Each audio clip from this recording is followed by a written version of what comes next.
Assalamualaikum warahmatullahi wabarakatuh.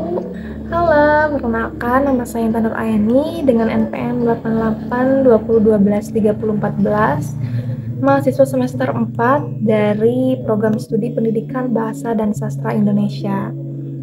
Dalam kesempatan ini saya akan membahas materi mengenai mata kuliah pragmatik yang diampu oleh Bapak Putri Marindra Cisbia MPD. Semoga video ini dapat memberikan pemahaman yang jelas. Mata kuliah pragmatik merupakan salah satu cabang ilmu linguistik yang membahas hubungan antara bahasa dan konteks penggunaannya.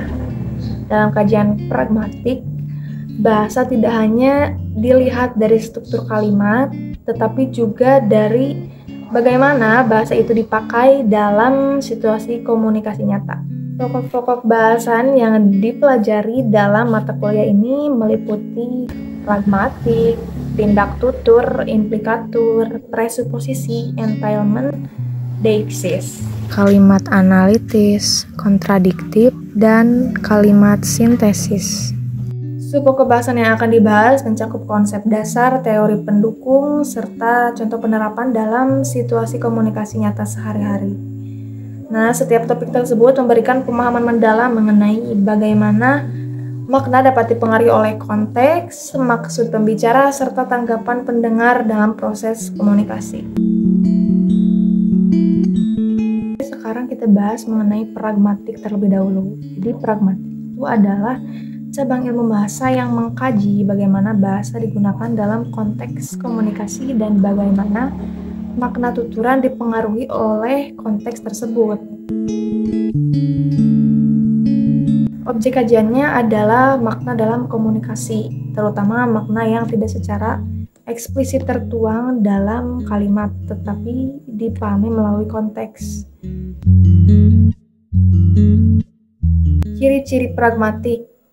Yang pertama, konteks itu pasti sangat penting. Kemudian harus memperhatikan maksud pembicara dan interpretasi pendengar, dan terkait dengan situasi tempat, waktu, dan hubungan sosial. Mengapa kita harus mempelajari pragmatik? Karena komunikasi tidak hanya soal kata-kata, tetapi juga maksud, tujuan, dan situasi. Nah, dengan mempelajari pragmatik, itu dapat membantu memahami maksud tersembunyi dalam komunikasi, kemudian meningkatkan efektivitas komunikasi dalam berbagai konteks, dan menghindari kesalahpahaman dalam berinteraksi sosial.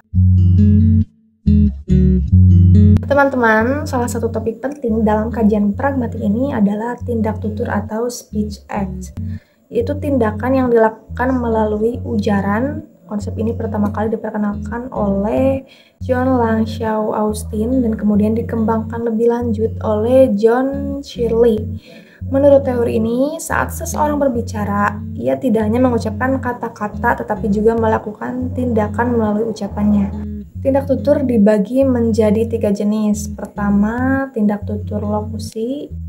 Yang kedua, ilokusi. Yang ketiga, perlokusi. Tindak tutur lokusi adalah tindak tutur untuk menyatakan atau menginformasikan sesuatu. Contohnya, ketika seseorang berkata lampunya mati, ia hanya menginformasikan bahwa lampu tidak menyala.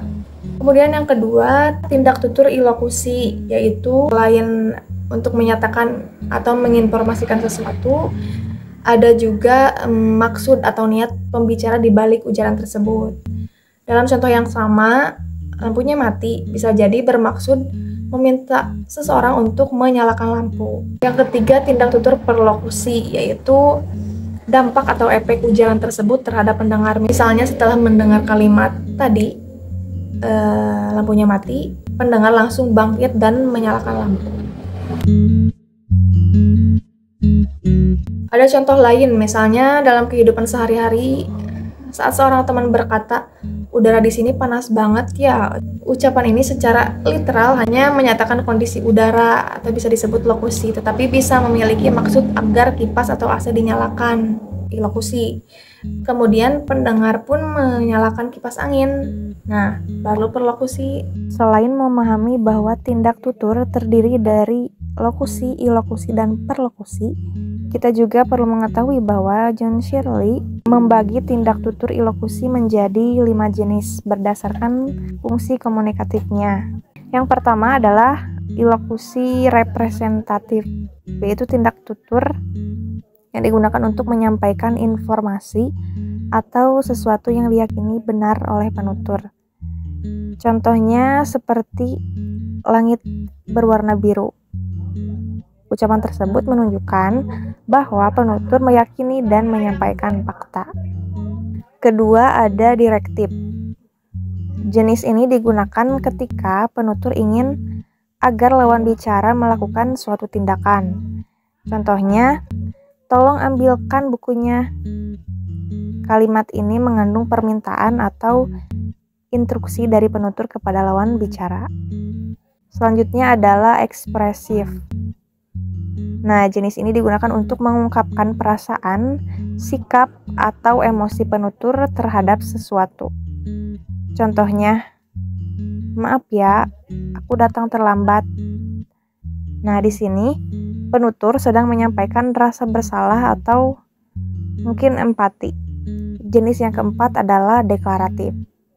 Tindak tutur ini cukup istimewa karena melalui ucapan itu sendiri bisa terjadi perubahan nyata dalam status atau situasi. Contohnya, kamu saya nyatakan lulus. Nah, ucapan ini mengandung kekuatan untuk menetapkan atau mengesahkan sesuatu. Dan yang terakhir yaitu komisif. Jenis ini menyatakan janji atau komitmen penutur untuk melakukan sesuatu di masa depan. Contohnya, saya janji hadir besok. Ucapan ini menunjukkan niat atau tanggung jawab yang akan dilaksanakan oleh penutur. Nah, jadi dengan memahami kelima jenis tindak tutur ilokusi menurut Shirley ini, kita bisa lebih peka dan cermat dalam menangkap maksud dari ucapan orang lain, maupun menyampaikan maksud kita sendiri dalam komunikasi sehari-hari. Selain tindak tutur dalam pragmatik, juga terdapat konsep deixis, yaitu kata-kata yang maknanya tergantung pada konteks situasi. Kata-kata seperti saya, kamu, di sini, kemarin, dan nanti hanya bermakna jelas jika kita mengetahui siapa pembicara, siapa lawan bicara, serta waktu dan tempat kejadiannya. Ada contoh, kalimat dia akan datang ke sini besok. Hanya bisa dimengerti jika kita tahu siapa dia, kemana sini itu, dan kapan besok dimaksudkan. Oleh karena itu, pemahaman terhadap konteks menjadi hal yang sangat penting dalam pragmatik, agar pesan komunikasi bisa ditangkap secara tepat.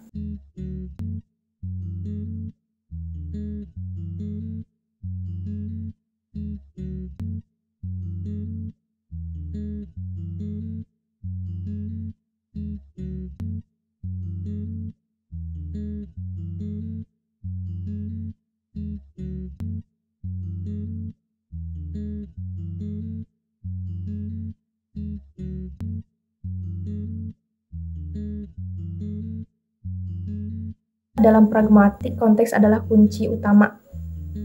Dalam contoh tindak tutur, satu kalimat bisa memiliki makna berbeda tergantung pada situasi dan hubungan antar pembicara. Pemahaman mengenai lokusi dan perlokusi sangat penting agar kita tidak salah menafsirkan maksud seseorang. Kesimpulannya, pragmatik membantu kita memahami bahasa dalam konteks sosial yang sesungguhnya. Dengan memahami aspek-aspek seperti tindak tutur, deixis, kita bisa menjadi komunikator yang lebih baik dan lebih tepat sasaran. Mempelajari pragmatik bukan hanya penting untuk bidang linguistik, tetapi juga untuk kehidupan sehari-hari. Demikian penjelasan saya mengenai salah satu pokok bahasan dalam mata kuliah pragmatik, yaitu tentang tindak tutur, serta sedikit pengantar mengenai konsep deixis. Semoga penjelasan ini dapat menambah wawasan kita semua dalam memahami materi pragmatik. Terima kasih sudah menyimak video ini sampai selesai. Sampai jumpa di pembahasan materi lainnya. Wassalamualaikum warahmatullahi wabarakatuh.